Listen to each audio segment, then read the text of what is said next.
Halo semua, apa kabar? Semoga sehat-sehat selalu ya guys. Di sini kita akan membahas alur cerita manhwa manga. Bagi yang belum subscribe bisa dibantu subscribe-nya dan jangan lupa like video ini jika kalian merasa terhibur. Dan mohon maaf untuk durasi video Mimin singkat karena untuk menghindari copyright dolar kuning pelanggaran YouTube dikarenakan alur komik yang Mimin sajikan banyak unsur kekerasan dan vulgar. Sudah 80% video Mimin semuanya dolar kuning. Mimin buat satu video 5 jam termasuk naskah, edit video, teks suara, dan upload. Dan jika terkena dolar kuning, Mimin tidak dapat apa-apa dari video tersebut. Jadi Mimin persingkat durasi, jika kena dolar kuning, Mimin bisa edit ulang dan menemukan bagian yang bermasalah dengan cepat. Kali ini kita akan melanjutkan komik yang berjudul Berinkarnasi di Hari Yang Sama Selama 100.000 Tahun. Oh iya, aku juga sudah membuatkan playlist untuk komik ini. Jadi jika kamu belum menonton part sebelumnya atau kamu mencari lanjutan dari part ini, kamu bisa cek playlist di deskripsi. Terima kasih. Di part sebelumnya diperlihatkan di sana Lin Yue meminjam kekuatan dari Mei, yang dimana ia sudah tahap Emperor King. Dan saat itu juga Xiaomo pun datang berlagak di depan Lin Yue. Langsung saja kita masuk ke part selanjutnya. Di part selanjutnya diperlihatkan Lin Yue yang berkata kepada Xiaomo, memangnya ada hubungan apa denganmu sampai kau datang ke sini? Xiaomo pun berkata, aku hanya penasaran saja. Mungkin Ketua Lin masih tidak mengetahui satu rahasia. Ketua Lin baru datang tidak lama di bagian luar. Wajar kalau tidak mengetahuinya. Sambil berpikir, si brengsek ini sama sekali tidak menghormatiku ya, pikir Xiaomo. Lalu Xiaomo berkata lagi, ya, gerbang teleportasi hanya bisa dibuka oleh orang yang memiliki kekuatan hukum tahap Emperor King. Lin Yue pun tersenyum. Sudah selesai ngomongnya. Memangnya kekuatan hukum itu hebat ya? Apakah hebat? Kagetlah Xiaomo yang mendengar hal itu. Apa jangan-jangan kamu... Lin Yue langsung memakai penghancur kekuatan hukum. Di sana Lin Yue membuka gerbangnya yang memisahkan bagian luar dan bagian dalam. Dan terlihat di sana Xiaomo pun terkejut. Mustahil. Kenapa dia sudah mencapai tahap Emperor King? Dan gerbang itu pun terbuka. Hah? Mustahil, kata Lin Yue. Apakah matamu sudah buta ya? Ketua Xiao, apa masih ada yang ingin kamu katakan sekarang? Xiaomo pun di sana langsung takut dan nunduk, bersujud. Ketua Lin, semua ini salahku. Kami tidak seharusnya mencurigai Anda. Hah, dasar manusia tidak memiliki harga diri, kata Lin Yue. Minggir sana. Semuanya, ayo kita pergi dari bagian luar. Dan diperlihatkan semua dari kapal Lin Yue di sana sekte di Diao pergi dari bagian luar menuju ke bagian dalam sekte. Dan terlihat Kinunian berkata, tingkatan kekuatan Reiki di sini lebih tinggi ya daripada bagian luar. Ya, pantas saja orang bagian dalam lebih hebat daripada kita semua. King juga berkata, bagian dalam terlihat sangat luas sekali ya. Di sana ada Kinji yang berkata kepada Lin Yue, Ketua, selanjutnya kita akan pergi kemana? Ya, kita pergi ke sekte Xuanmen terlebih dahulu. Masalah sekte Xuanmen menikahi Tangxin ke sekte putih sedikit aneh. Oh ya, di sini aku pengen jelaskan yang dimana Tangxin itu sudah ditolong oleh Lin Yue menjadi putra kaisar menangkan kompetisi. Maka dari itu Tangxin yang tadinya sebelumnya dari sekte kota Fenglong, dia diangkat ke bagian dalam ke sekte Xuanmen yang meliriknya karena memenangkan kompetisi. Dan si sekte Xuanmen ini yang mengangkat Tangxin malah ingin menikahi Tangxin ke sekte putih. Lalu kita diperlihatkan juga ada burung besar yang melintas. Lin Yue, aku sudah menunggumu sangat lama di sini. Terlihat itu adalah Zhang Li, tahap Emperor God, putra leluhur dari sekte putih. Dia datang bersama seseorang dan dia berkata, kali ini kamu pasti akan mati. Bos Su Hongyi di sana berteriak, gawat Ketua Lin, orang yang ada di samping Zhang Li adalah tetua pelindung sekte. Dia adalah master tahap Emperor King, merupakan orang terhebat ketiga di sekte putih. Ya baiklah, aku paham. Zhang Li, kamu sampai mengundang tetua Zhu untuk membunuhku. Apa kamu tidak takut ibumu marah, kata Lin Yue. Zhang Li di sana pun muram. Bocah, kamu sebenarnya memiliki hubungan apa dengan ibuku? Ya, ini sih cerita yang panjang. Kamu boleh tanyakan kepada ibumu saja. Setelah itu, kamu akan menyadarinya berapa besarnya kesalahanmu yang kamu lakukan saat ini. Lalu terlihat Tetua Zu berkata juga, "Tuan muda, bukankah kamu menyuruhku membunuh seseorang manusia tidak penting?" "Ya, dia adalah orang yang tidak penting itu," kata Zhang Li. "Tapi sepertinya dia memiliki hubungan yang cukup dekat dengan Nona," kata Tetua Zu. Tidak perlu hiraukan ya. Tetua Zu, kamu juga tahu kondisi ayahku. Cepat lama Sekte Putih akan menjadi milikku. Laksanakan saja perintah yang aku suruh. Di sana terlihat Tetua Zu pun berteriak, "Baiklah, aku mengerti. Maaf ya. Sekarang aku memberikanmu dua pilihan. Mau bunuh diri sendiri atau aku yang membunuhmu." Dan di sana Lin Yue berkata, "Zu Zhenhai, coba kamu lihat dia siapa," sambil berkata kepada Tetua Zu. Lalu Bo Su Hongyi pun berkata, "Ketua, aku..." "Ya, jika kamu tidak berani menghadapi masalah kecil begini, bagaimana menghadapi Nona Putih ke depannya?" Berteriaklah Tetua Zu di sana. Kamu adalah Nona besar ya?" Dan dia berjumpa dengan Bo Su Hongyi. Bo Su Hongyi berkata, "Ya Tetua Zu, lama tidak berjumpa ya." "Iya, akhirnya dalam sisa hidupku ini aku masih bisa menemukanmu, Nona besar." Lin Yue berkata, "Orang yang mencari dia adalah aku, bukan kamu. Kamu orang yang ingin membunuh kami. Apa kamu tidak merasa bersalah terhadap Nona Nanru?" Langsung sujud di sana Tetua Zu. "Maaf Nona besar, semua ini salahku." Kagetlah Sekte Didiao semuanya. Tak kusangka sampai master tahap Emperor King berlutut di depannya. Apakah ketua sudah mendebak segalanya ya? Ketua memang hebat sekali. Marahlah Zhang Li di sana. Nanru Hongyi, tak kusangka kamu masih belum mati ya?" Lalu Tetua Zu berkata, "Nona Nanru sangat baik kepadaku. Setelah Nona pergi, Nona kedua langsung merebut segala miliknya.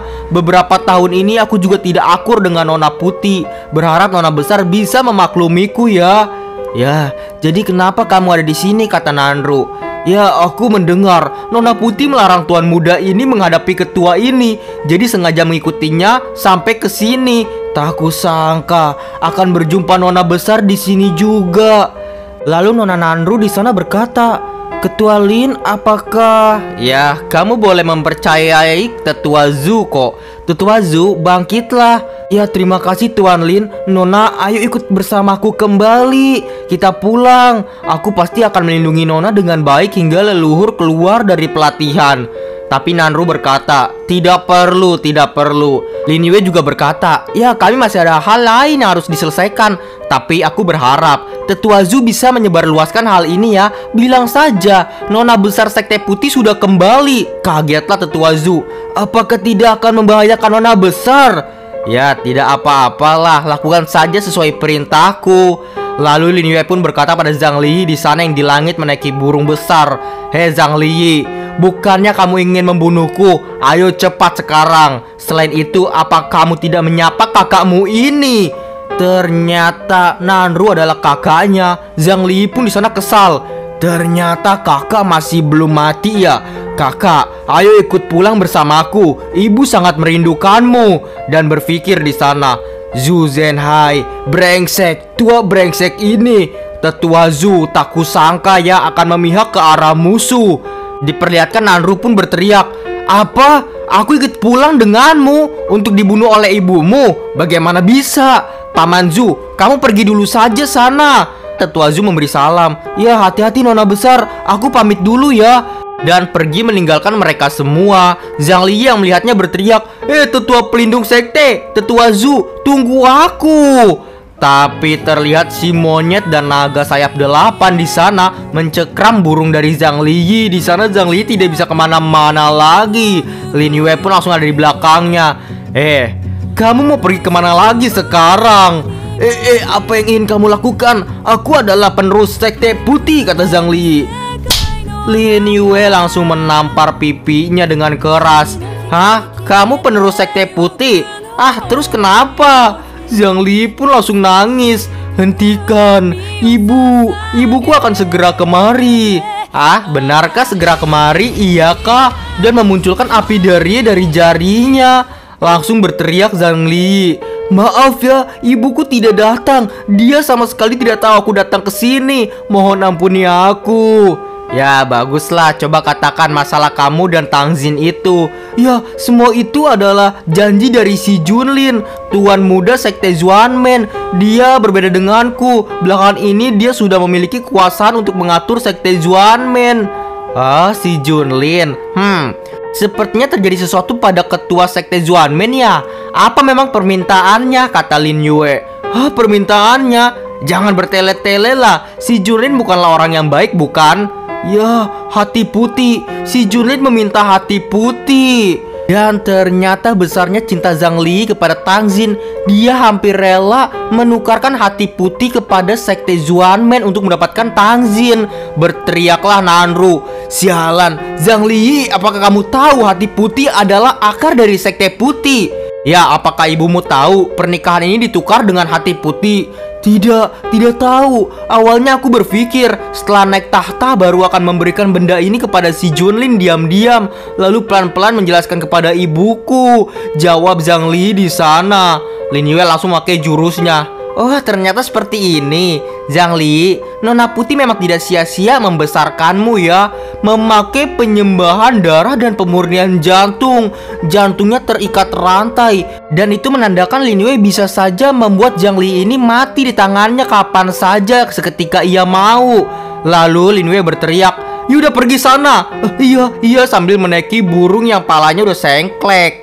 Lalu terlihatlah Dong Huang Fengyu berkata, "Ketua, kamu melepaskannya pergi?" Ya, tidak apa-apa. Dia hanyalah anak nakal yang mengandalkan sekte putih yang kuat. Ayo kita bergegas ke sekte Xuanmen.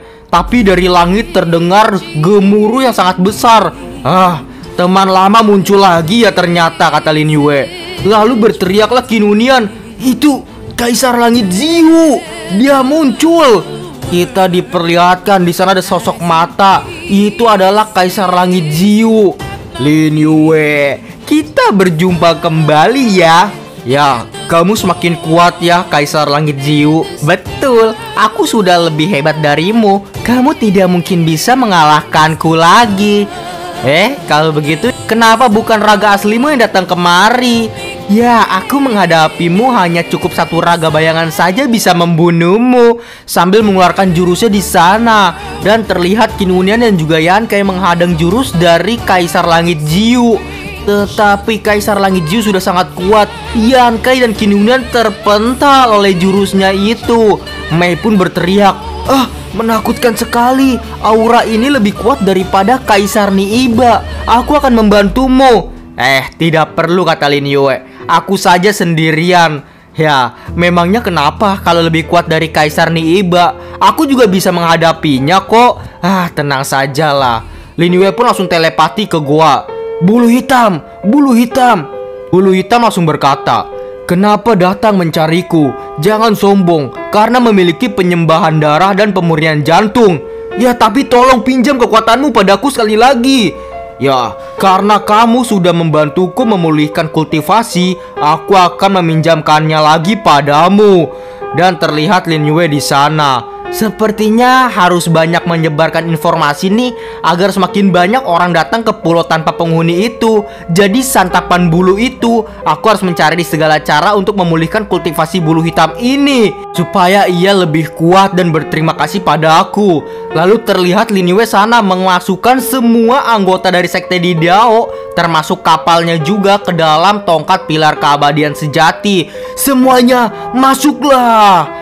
Dan kita diperlihatkan Lin Yue pun yang sudah berubah form menjadi bersayap. Dan matanya merah, sudah bergabung dengan bulu itu.